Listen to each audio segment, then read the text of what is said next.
Bismillahirrahmanirrahim. Assalamualaikum warahmatullahi wabarakatuh. Alhamdulillah wa syukurillah, anak-anakku sekalian, kita bisa ketemu kembali seperti biasa dalam rangka pembelajaran PPKN kelas 10 semester genap, unit kegiatan belajar mandiri 6. Adapun materi yang akan Bapak sampaikan nanti atau kita kaji sama-sama adalah tentang ancaman terhadap negara dalam bingkai Bhinneka Tunggal Ika. Silakan kalian simak sampai dengan selesai. Kita mulai pembahasan kita dari ancaman terhadap integrasi nasional. Kita ketahui bahwa negara kita diapit oleh dua benua, yaitu benua Asia dan Australia, serta berada di antara dua samudra, yaitu Samudra Hindia dan Pasifik.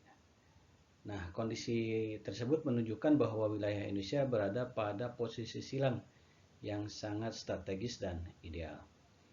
Posisi silang yang diberikan Tuhan kepada negara Indonesia tidak hanya meliputi aspek kewilayahan saja, melainkan meliputi aspek-aspek kehidupan sosial, di antaranya.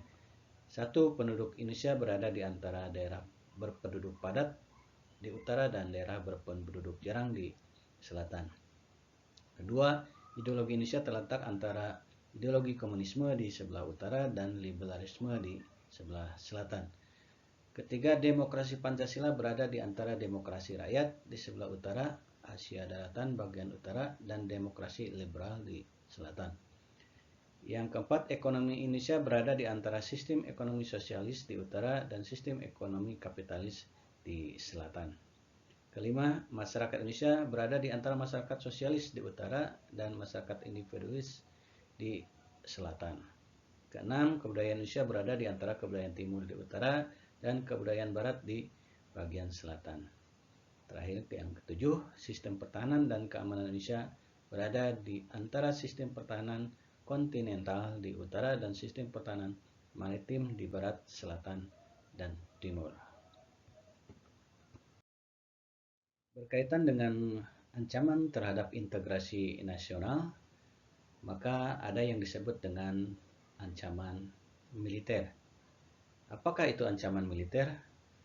Ancaman militer adalah ancaman yang menggunakan kekuatan bersenjata yang terorganisir. Ancaman ini dinilai mempunyai kemampuan membahayakan, baik terhadap kedaulatan negara, keutuhan wilayah, dan keselamatan segenap bangsa. Kekuatan senjata ini dapat digunakan untuk melakukan agresi atau invasi, pelanggaran wilayah, pemberontakan bersenjata, sabotase, spionase, aksi teror bersenjata, dan ancaman keamanan laut dan udara.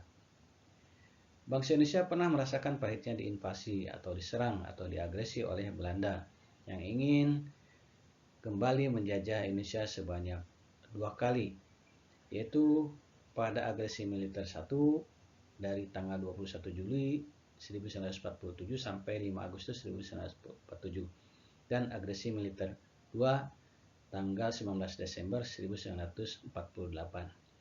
Jadi dengan kata lain bahwa bangsa Belanda ingin menguasai kembali bangsa Indonesia dengan melakukan agresi-agresi tadi yang sudah disebutkan.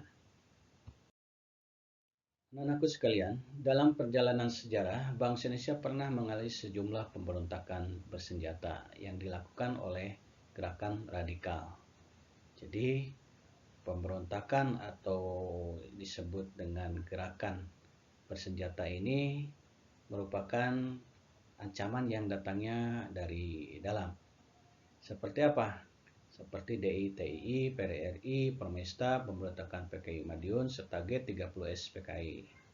Sedangkan yang tadi agresi militer 1 dan 2 yang dilakukan oleh pihak Belanda yang ingin menguasai kembali Indonesia itu merupakan ancaman yang berasal dari ancaman militer yang berasal dari luar.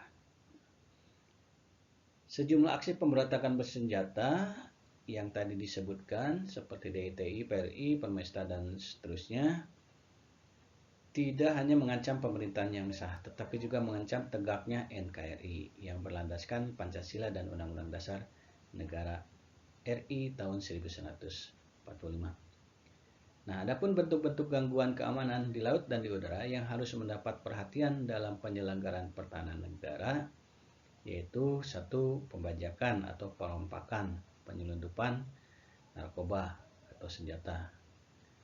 Yang berikutnya, penyelundupan senjata berupa amunisi, bahan peledak atau bahan lain yang dapat membahayakan keselamatan bangsa, penangkapan ikan secara ilegal atau illegal fishing, pencurian kekayaan di laut, serta pencemaran lingkungan.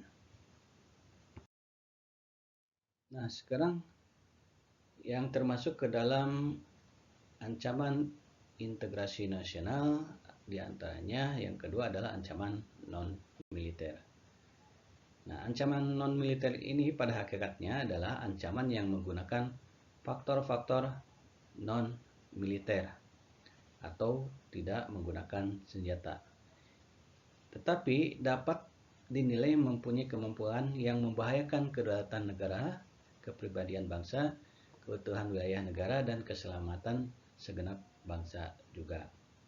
Nah, ancaman non-militer diantaranya dapat berdimensi seperti terhadap ideologi, politik, ekonomi, dan sosial budaya. Contoh ancaman non-militer seperti pengaruh gaya hidup atau lifestyle ke barat-baratan, westernisasi.